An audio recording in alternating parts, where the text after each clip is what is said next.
Assalamualaikum warahmatullahi wabarakatuh. Perkenalkan, nama saya Salviana Syoprabawa dengan NIM 2311690. Saya dari kelas C PGSD UPI Kampus Purwakarta. Di sini saya akan menjelaskan tentang landasan ekonomi pendidikan. Baik, di sini saya akan menjelaskan yang pertama, pengertian landasan pendidikan ekonomi, yang kedua, peran ekonomi dalam pendidikan, yang ketiga, fungsi ekonomi dalam pendidikan, yang keempat, sumber-sumber dan pendidikan, dan yang terakhir, urgensi ekonomi sebagai landasan pendidikan. Pengertian landasan pendidikan ekonomi. Kata ekonomi berasal dari kata Yunani yaitu oikos yang berarti rumah tangga dan nomos yang berarti peraturan, aturan atau hukum. Dan secara garis besar diartikan sebagai aturan rumah tangga atau manajemen rumah tangga.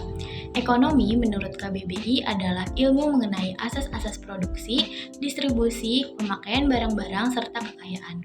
Landasan ekonomi pendidikan adalah dasar-dasar pemikiran yang digunakan untuk memahami ekonomi dalam pendidikan. Landasan ekonomi pendidikan membahas bagaimana ekonomi dapat mendukung, meningkatkan mutu, dan mewujudkan pendidikan yang merata. Landasan ekonomi pendidikan juga membahas bagaimana sumber daya pendidikan dapat dikelola secara efisien dan efektif untuk mencapai tujuan pendidikan. Peran ekonomi dalam pendidikan. Yang pertama, menunjang kelancaran proses pendidikan.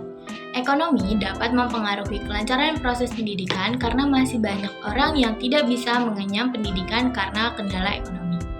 Yang kedua, membentuk manusia ekonomi. Pendidikan juga berfungsi sebagai bahan pengajar ekonomi yang membutuhkan manusia ekonomi.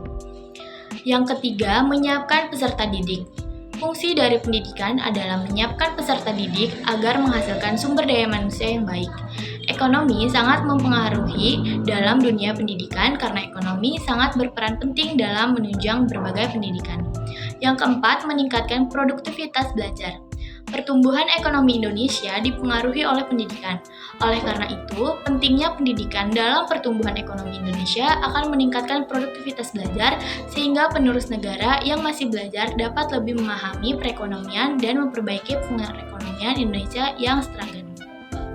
Yang kelima, meningkatkan kualitas sumber daya manusia.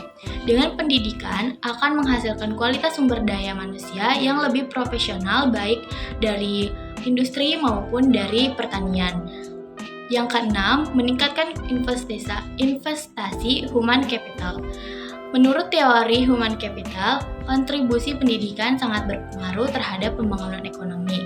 Kontribusi tersebut dapat dicapai melalui peningkatan investasi human capital dalam bentuk pendidikan. Oleh karena itu, pemerintah dan masyarakat perlu bekerja sama untuk meningkatkan kualitas pendidikan dan memperbaiki perekonomian Indonesia. Fungsi ekonomi dalam pendidikan. Yang pertama, berfungsi sebagai materi pembelajaran dalam masalah ekonomi kehidupan manusia.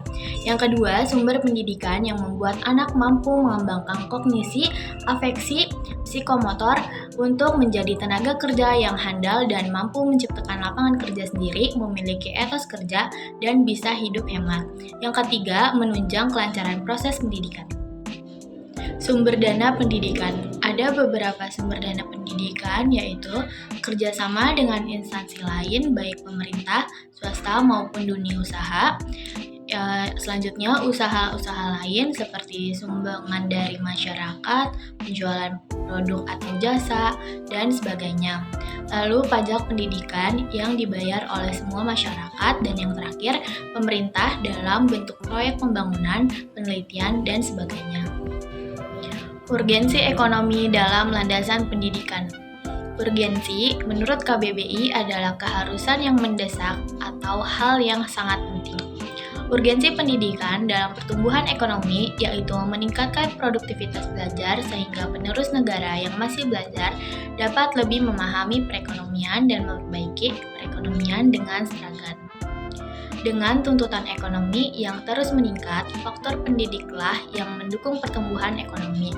Dan melalui pendidikan akan mempengaruhi kualitas sumber daya manusia atau SDM yang lebih khusus baik di sektor industri maupun pertanian. Cukup sekian materi yang dapat saya sampaikan, kurang lebihnya mohon maaf. Wabillahi taufiq wal hidayah. Wassalamualaikum warahmatullahi wabarakatuh.